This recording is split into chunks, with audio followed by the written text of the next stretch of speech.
Once upon a time, in a small, secluded village nestled deep in the woods, there was a legend that spoke of a crimson moonlight that appeared once every century.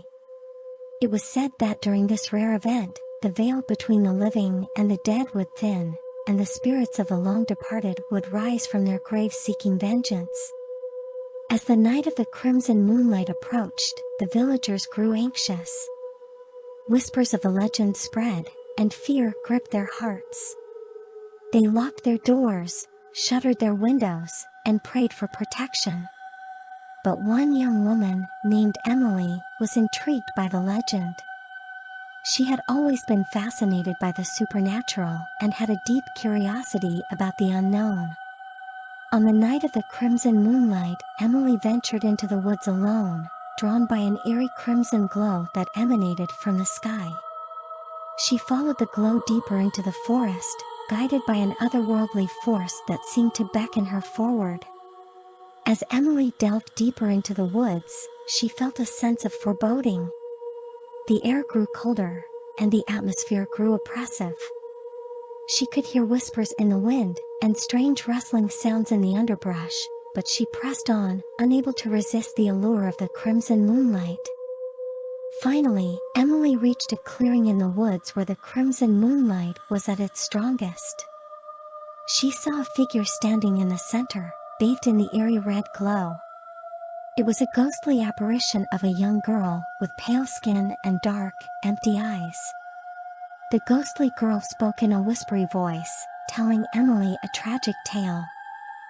She revealed that she was a victim of a terrible injustice, and her soul had been restless for 100 years, seeking revenge. She begged Emily to help her find justice and put her soul to rest. Unable to resist the ghost's plea, Emily agreed to help. The ghost led her deeper into the woods, and they arrived at an abandoned house covered in ivy. The ghost revealed that this was the place where her tragic end had occurred a century ago. With trembling hands, Emily pushed open the creaky door, and they entered the dark and decrepit house. The air inside was icy cold, and the walls were adorned with eerie crimson symbols.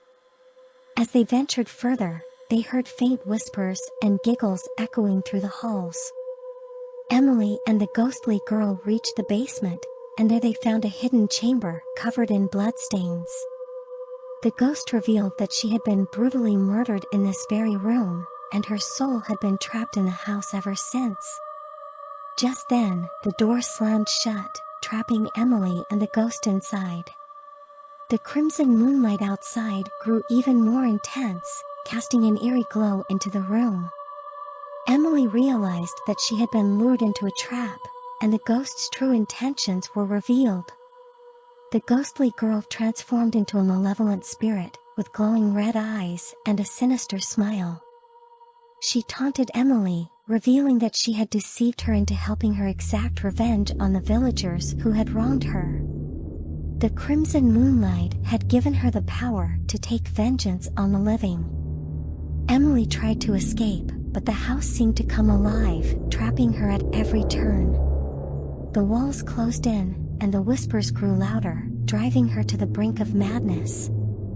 She was pursued by vengeful spirits, tormented by horrific visions, and haunted by the malevolent ghost that she had unwittingly unleashed. As the crimson moonlight reached its peak, Emily's sanity crumbled, and she was consumed by fear and despair. She realized that she had become trapped in a nightmare from which there was no escape. In her final moments, she pleaded for forgiveness from the ghostly girl, hoping that there might be a way to break the curse and undo the vengeful spirit's plans. But the ghostly girl only laughed, her voice echoing through the chamber in a haunting chorus with the other spirits that lurked in the house. With a final, bone-chilling scream, the ghostly girl lunged at Emily, enveloping her in darkness. Emily's body convulsed as she felt the icy grip of the malevolent spirit, draining her of her life force.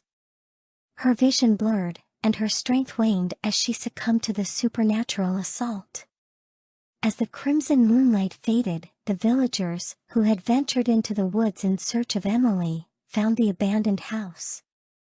The ivy-covered walls stood silent and empty, but they could hear faint whispers and cries echoing from within. They pushed open the creaky door and descended into the basement, only to find Emily's lifeless body lying on the floor, her eyes wide open in terror. The villagers were grief-stricken, realizing that Emily had fallen victim to the curse of the crimson moonlight. They buried her in the village cemetery, but the legend of the vengeful spirits in the house persisted for generations. No one dared to venture near the abandoned house again, as whispers of strange occurrences and eerie sightings continued to circulate in the village. Years passed, and the legend of the crimson moonlight faded into folklore, a cautionary tale passed down from generation to generation. But on every century's eve, when the moon turned crimson once more, the spirits of the vengeful girl and her cohorts would rise again, seeking new victims to torment, perpetuating the tragic cycle for eternity. And so, Emily's fate remained a grim reminder of the dangers of delving too deeply into the unknown, of tampering with forces beyond comprehension. The legend of the crimson moonlight continued to cast its dark shadow over the village, serving as a chilling reminder that some mysteries are best left untouched, and some curses are too powerful to be broken, resulting in a tragic end for those who dare to meddle with the supernatural.